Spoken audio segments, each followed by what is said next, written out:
소상공인 폐업자 100만 명 시대 창업은 자유가 아니라 생존이다. 요즘 대한민국에서 창업은 더 이상 도전이 아니다. 현실의 생존 수단이 되었다. 하지만 냉정히 말해 지금 시장은 생존조차 쉽지 않다.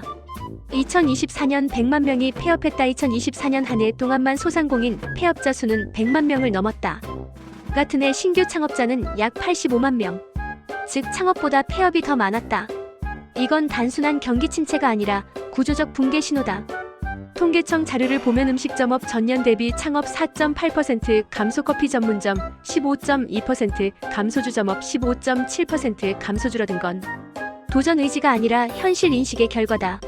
사람들이 이제는 안 된다는 걸 체감하고 있다는 뜻이다. 매출은 나는데 돈은 남지 않는다. 현재 국내 소상공인의 연평균 매출은 2억 3,400만 원. 그럴듯해 보이지만 재료비, 인건비, 임대료를 빼면 실제 영업이익은 연 3,100만 원. 월 260만 원 수준이다. 직장보다 나을 게 없다. 게다가 경기 불황기에 원가, 임대료, 인건비는 모두 오른다. 즉 매출이 조금만 흔들려도 손익분기점이 무너진다. 그래서 많은 사장님이 이렇게 말한다. 하루 12시간 일해도 통장에 남는 게 없습니다. 이건 개인의 무능이 아니라 시장 구조의 냉혹함이다. 폐업은 실수가 아니라 시스템 부재의 결과. 창업 후 1년 내 폐업률은 약 63%. 3년 차에는 10곳 중 8곳이 사라진다. 그런데도 대부분의 창업자는 준비 없이 뛰어든다. 시장 데이터 없이 감으로 상권을 고르고 인테리어에 자본의 절반을 쓰고 홍보는 맛있으면 소문나겠지에 맡긴다. 이건 노력의 부족이 아니라 구조 설계 실패다. 사업은 체력으로 하는 게 아니라 계획과 현금 흐름으로 버티는 일이다. 정부 지원금이 답이 아니다. 2025년 기준 정부는 소상공인 지원 예산으로 8,170억 원을 편성했다. 저금리 대출, 임대료 감면, 교육, 프로그램 등 다양한 제도를 운영하지만 이건 부스터일 뿐 엔진이 아니다. 사업 구조가 불안정한 상태에서 지원금을 받으면 그건 속도만 높인 실패나도 할 수 있겠지가. 가장 위험한 생각. 창업은 인생의 경력과 자산을 통째로 거는 행위다. 그런데 많은 사람들은 그 결정을 감정으로 내린다. 저 사람도 성공했는데 나라고 못할 게 있나? 이 한 문장이 사업의 시작점이 되는 경우가 많다. 하지만 현실은 나도 할 수 있겠지가 가장 위험한 생각이다. 성공하는 창업의 공통점은 하나다. 명확한 목표와 체계적 준비. 이 두 가지 없이 뛰어드는 순간 창업은 기회가 아니라 리스크가 된다. 1.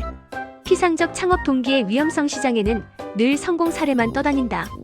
하지만 그 이면에는 수없이 사라진 실패가 있다. 현실적 어려움을 계산하지 않고 감정이나 외부 요인으로 창업을 결정하면 첫 번째 위기에서 바로 흔들린다. 다음은 실패로 이어지기 쉬운 4가지 동기 유형이다. 도피형 창업, 취업난, 직장 내 갈등 등 현재의 문제를 피하기 위해 창업을 선택하는 경우. 대박은 착각이었다. 마이너스 첫 달 적자에 잔혹 한밤새 사업계획서를 쓰고 인테리어 도면을 붙잡고 수십 번 메뉴를 바꾸며 준비했던 당신. 드디어 문을 열었다. 오픈 첫날엔 축하 화분이 줄지었고 손님이 끊이지 않았다. 드디어 나도 해냈구나.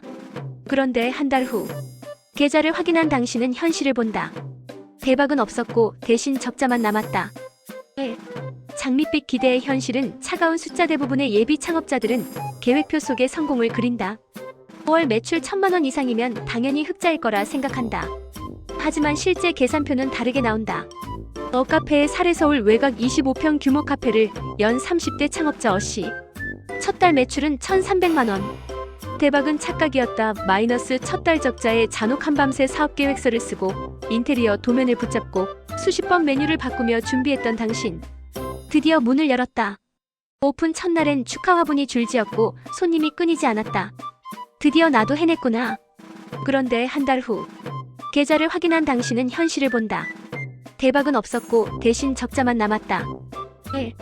장밋빛 기대의 현실은 차가운 숫자. 대부분의 예비 창업자들은 계획표 속에 성공을 그린다.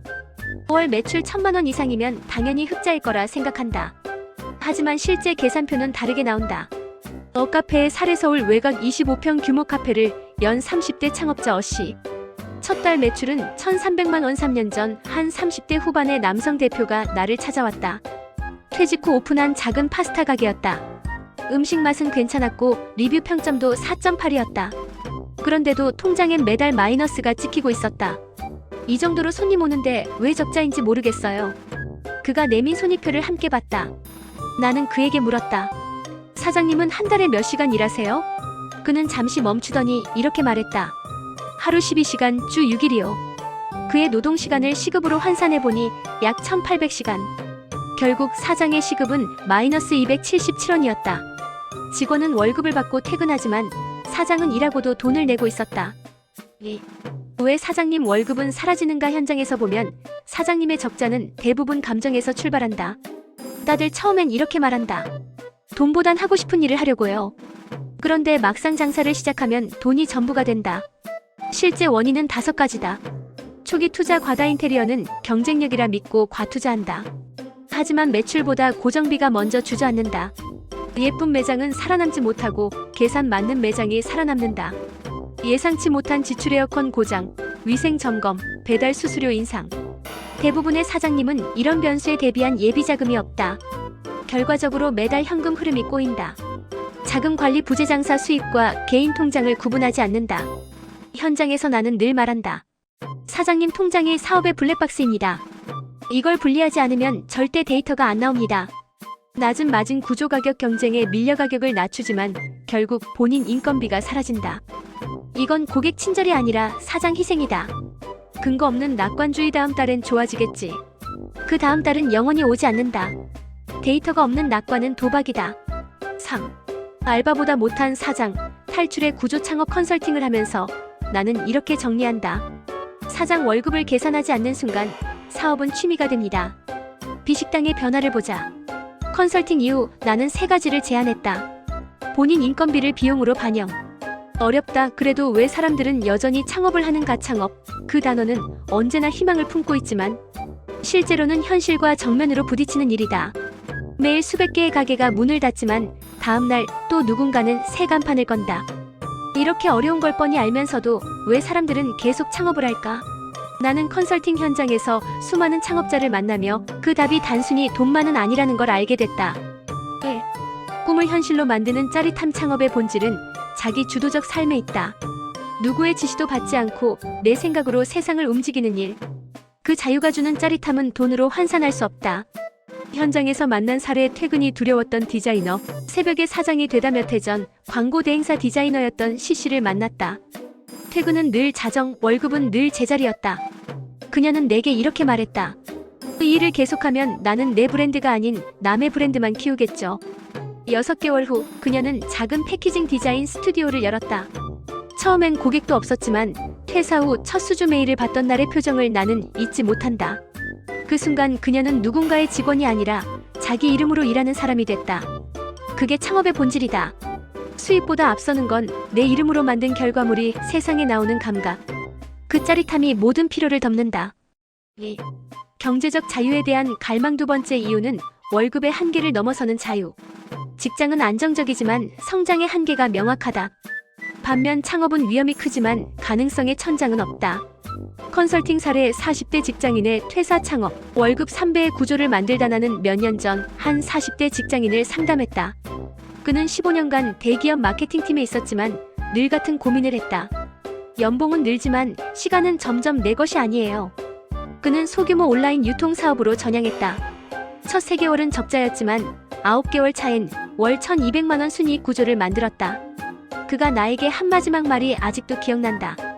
돈보다 좋았던 건 아침에 내 시간을 내가 계획할 수 있다는 것이었어요. 창업이 주는 자유는 단순히 돈을 많이 버는 것이 아니다.